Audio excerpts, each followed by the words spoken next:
Iran declared neutrality to avoid World War I, but became one of the countries involved in the conflict.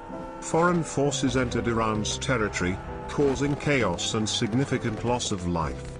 The First World War, referred to as the Great War, emerged due to tensions in Europe, including the Balkan Wars, France-Germany disputes, and the rise of nationalism. The assassination of Archduke Franz Ferdinand by Serbia in 1914 led to Austria declaring war on Serbia, Germany supporting Austria, Russia mobilizing, and Germany attacking France.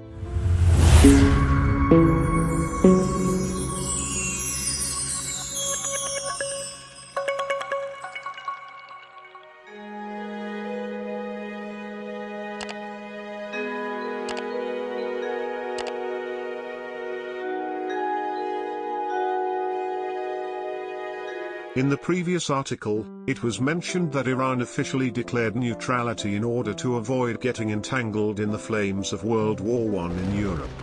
However, as events unfolded, Iran eventually became one of the countries caught up in the First World War. Foreign forces were entering Iranian territory from all borders, north, west, northwest, and south, often in numerous groups. This situation was not beneficial for the Iranian people, on the contrary, it exacerbated the problems they were facing. The Qajar central government was at the peak of its weakness and could hardly control affairs. The government cabinets were constantly changing, and the entire country was in turmoil, with all routes becoming unsafe.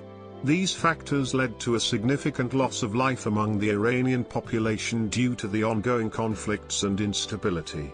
This article aims to provide a comprehensive explanation of this topic, delving into the details of how these events unfolded. World War I is often referred to as the Great War or a war to end all wars, although it never actually lived up to that name. After World War I, another international conflict emerged, leading to various conflicts in different parts of the world. The First World War took place in 1914 AD, but the reasons behind its occurrence trace back 30 to 40 years earlier, during the tensions and conflicts that arose in Europe. During those years, countries encountered various issues and disputes with one another. However, they failed to address these problems, and the magnitude of these issues continued to grow until they eventually culminated in a devastating global conflict. One of the reasons for the outbreak of World War I can be traced back to the rivalry between Austria and Russia in the Balkans, known as the Balkan Wars.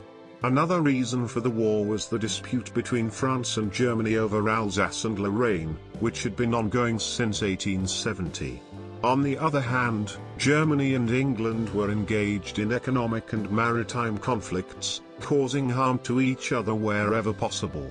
Another issue was the rise of extreme nationalism and jingoism in European countries.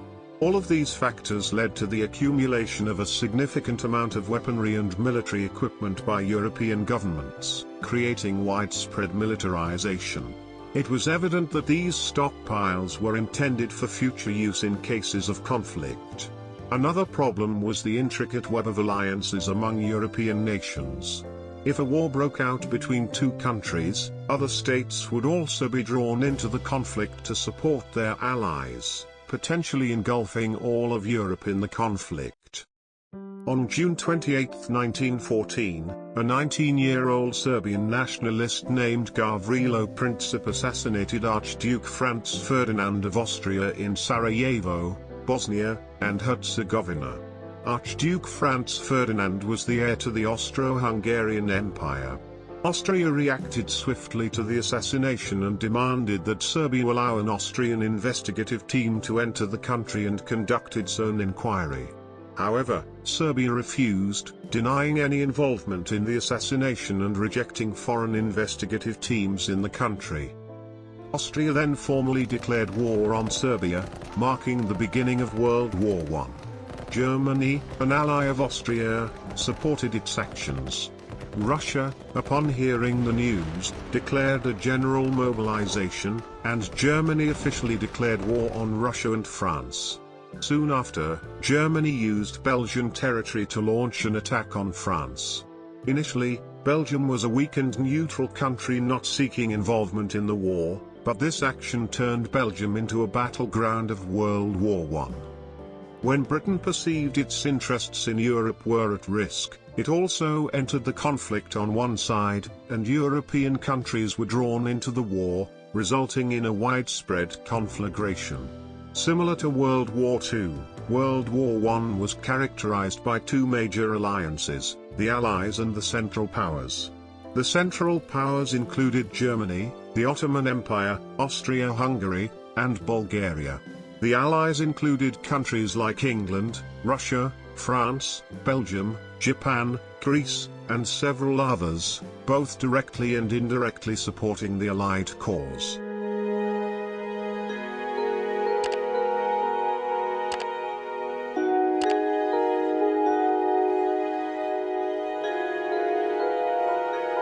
Seven years prior, a treaty between Russia and England, known as the Anglo-Russian Convention of August 13, 1907, was signed. In this treaty, the territory of Iran was divided between Russia and England, with the northern parts falling under Russian control and the southeastern parts coming under the influence of British forces. Other regions, especially the central areas, were considered neutral zones. These two countries easily partitioned Iran between themselves without considering whether the Iranian people agreed with this arrangement or not. They took their actions that year, but shortly afterward, in the southwestern region of Iran, which was designated as a neutral zone, Britain gained favor and acquired an unexpected opportunity.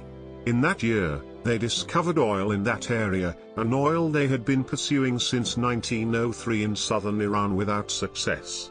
This led Britain to set aside the treaty, and move toward the oil discovery region to claim those territories for themselves. However, challenges persisted for Britain in achieving its goals, particularly within central Iran. A year earlier, in 1906, the constitutional revolution had resulted in the signing of the constitutional law by Mozaffar-ed-Din Shah. Many people at the Shah's court opposed this action, but ultimately Mozaffar-ed-Din Shah accepted it. According to this law, the affairs of the country were to be managed by representatives of the people, a prospect not favored by Britain and Russia. These two countries understood that the constitutional monarchy system could potentially create challenges for them, since the elected representatives of the people were by no means willing to accept the division of Iran's territory between Russia and England. Nevertheless, luck and favor smiled upon England again, and shortly after the enactment of the constitutional law, Mozaffar-ed-Din Shah passed away.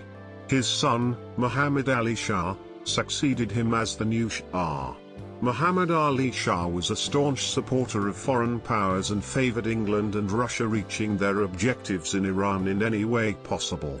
He disregarded the interests of the government for the sake of his own desires. All these events provided a favorable environment for Russia and England to expand their influence. In 1908, Russia occupied Tabriz and brought the city entirely under its control. These two countries were extending their influence under the shadow of the authoritarian rule of Muhammad Ali Shah. However, this influence didn't last long, and in 1909 AD, the revolutionaries managed to capture Tehran. Muhammad Ali Shah Qajar was dethroned, and his 12-year-old son, Ahmad Shah, succeeded him. Ahmad Shah was quite young and had to wait until he reached the legal age. For this reason, a cabinet was formed, and these individuals took control of the government. The cabinet was opposed to the presence of Britain and Russia in Iran's territory, but they didn't have the power to confront them directly. Therefore, they leaned toward the United States and hired a person named Morgan Schuster. He was supposed to come to Iran and change the economic situation. Morgan Schuster did this job very well. He was an experienced American economist and jurist, and he managed to handle these tasks. In 1911 AD, Morgan Schuster entered Iran and became the Treasurer General of Iran, starting to implement his economic measures. He introduced extensive reforms in Iran's financial system, creating a sense of trust between the new government and Morgan Schuster. He was an honest person and carried out his tasks properly. During that period, Iranian poets composed many poems describing the virtues of Morgan Schuster. He gradually became one of the most beloved figures among the Iranian people.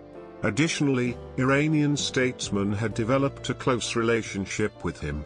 However, this posed a danger for Russia and Britain. They had a few fears. Firstly, they were concerned that Morgan Schuster might strengthen the economy in the central government and that Iranian forces could become a nuisance to Russia and Britain again. Secondly, they were afraid that the involvement of the United States could complicate matters.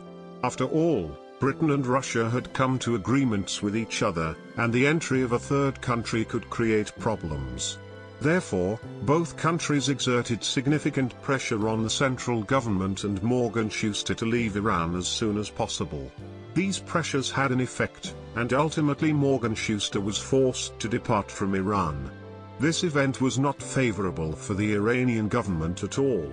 He left Iran in 1912 AD, and the United States showed no reaction to this matter for two reasons.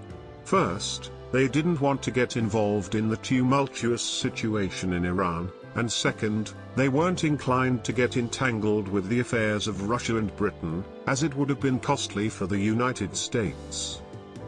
Until 2 years later, between the years 1912 AD and 1914 AD, Iran did not have a parliament, and the government of Iran was administered as a regent and a cabinet. During that period, everything was in chaos and turmoil, all of which benefited Russia and Britain. In that same period, Russia managed to station 14,500 cavalry and armed forces in Tabriz, completely placing the area under its armed forces' control. Meanwhile, Britain fortified its military base in Bushehr and relocated a significant number of Indian soldiers there. In the year 1914 AD, a series of positive transformations occurred in Iran, reigniting the people's motivation and their demand for the formation of a parliament. These aspirations gained momentum to the extent that elections for the third parliament were held in February 1914 AD and continued until April 1914 AD. These elections began in Tehran and gradually extended to other cities and counties. People participated enthusiastically, eager for the establishment of the third parliament. Later, in January 1914 AD, Ahmad Shah Qajar reached the legal age, and Iran officially had a king after a prolonged period. He became the King of Iran on July 21, 1914, and a week later, on July 28, Austria declared war on Serbia, marking the beginning of World War I.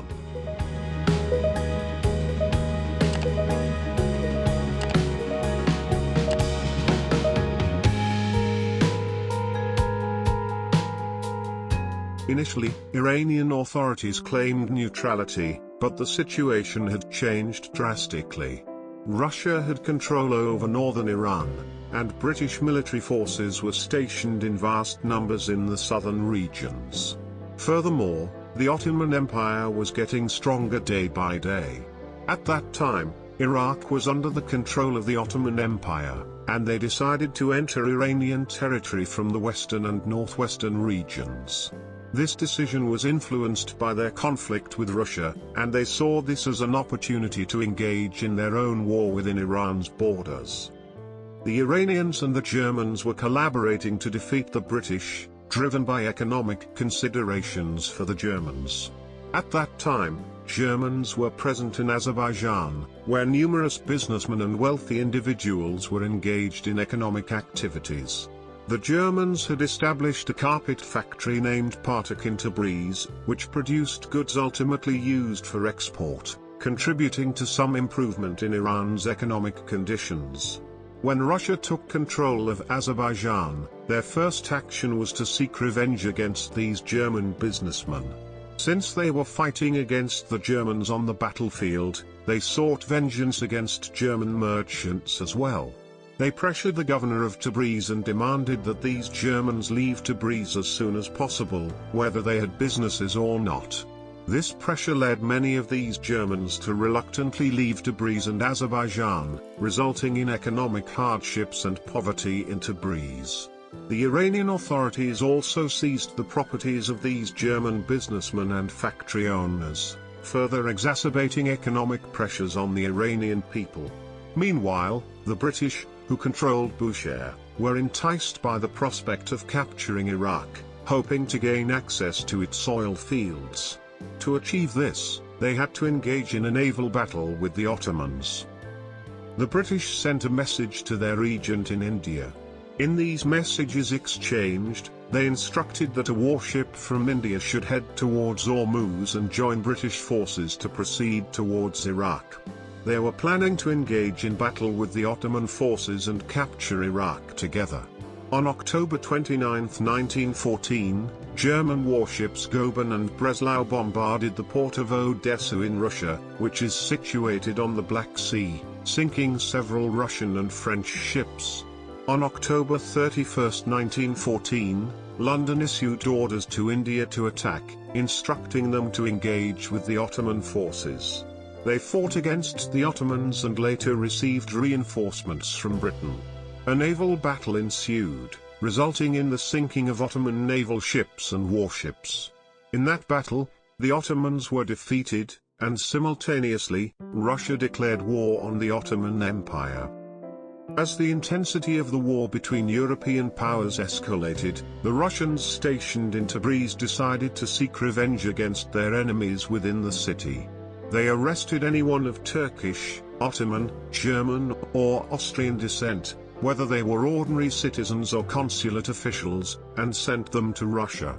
However, only the German consulate official and his wife managed to escape and seek refuge at the American embassy. The rest were apprehended by the Russians. On the other side, the Ottoman Empire was also facing defeats in naval battles. They couldn't send reinforcements to their naval forces, as their land forces were engaged in conflict with the Russian forces. Initially, Ottoman ground forces managed to capture parts of the Caucasus region, and at one point, even Tabriz fell into their hands.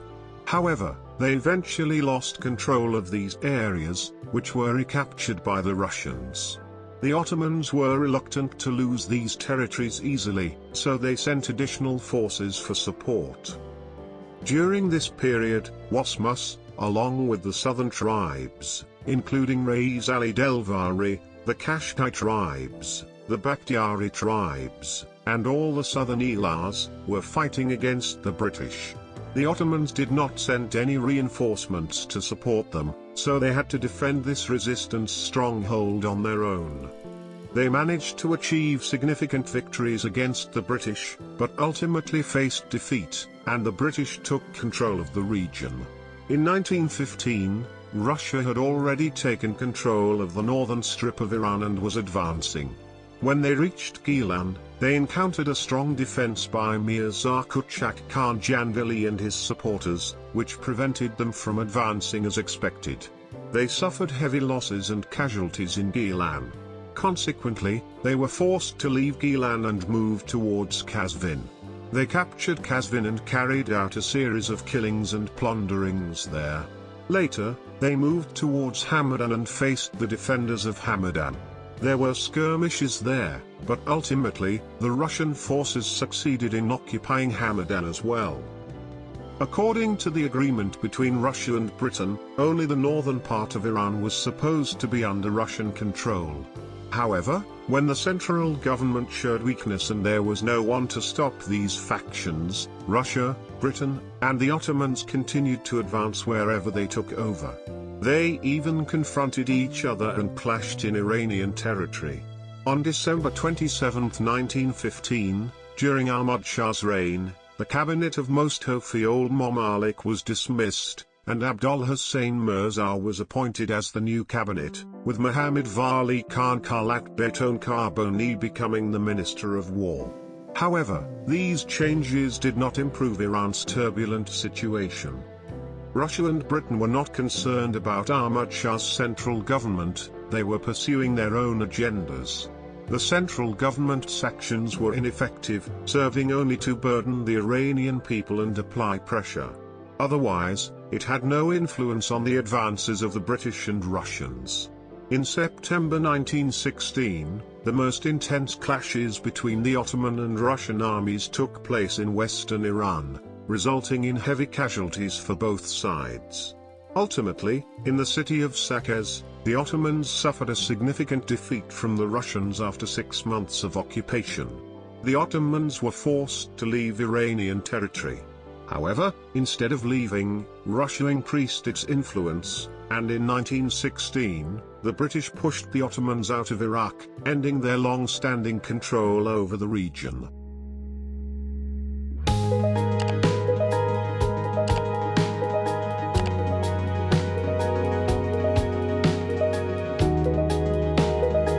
On March 15, 1917, another significant event took place in Russia. Russia became embroiled in a major revolution, and Tsar Nicholas II was abdicated from the throne.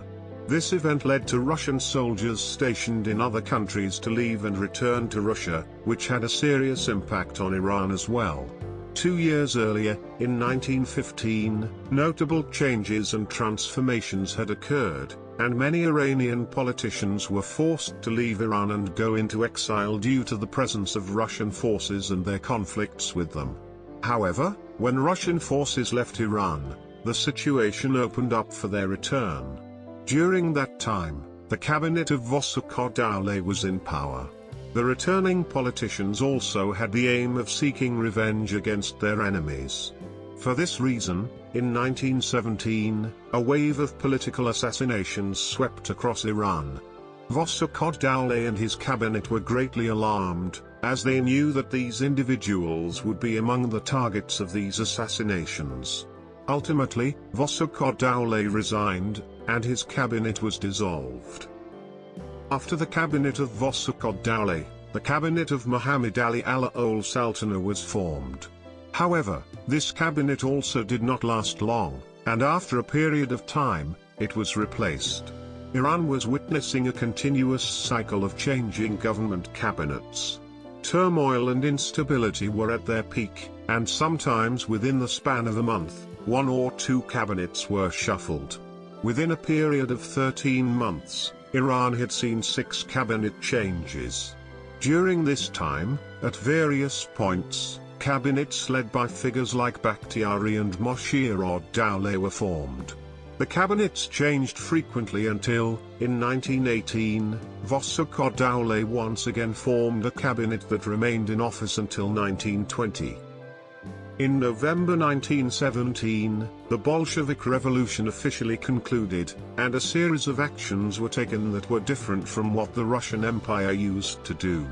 The Bolsheviks issued a statement directed towards the Muslims of the East, declaring that the Tsarist policies had come to an end and a brighter future awaited the Muslims of Iran and the East.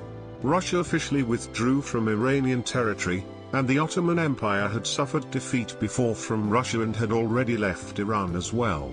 Consequently, the western and northwestern regions of Iran were completely devoid of foreign presence. However, in the south, the British had reached the peak of their power. They had control over India and exerted their influence over the southern regions of Iran. Furthermore, they had managed to remove Iraq from Ottoman control. At this point, the British were preparing to move towards northern Iran with the intention of asserting their dominance and placing all of Iran under their sphere of influence.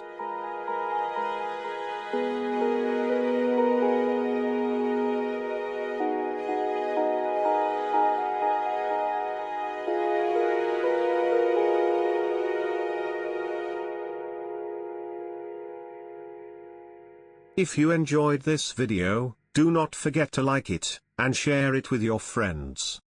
Do not hesitate to provide your view regarding this video by putting your comments below. Your comments would help us to improve our work, and also, they help us to take your views into account for the future topics that we select. Furthermore, you can subscribe to our channel to become aware of our new videos.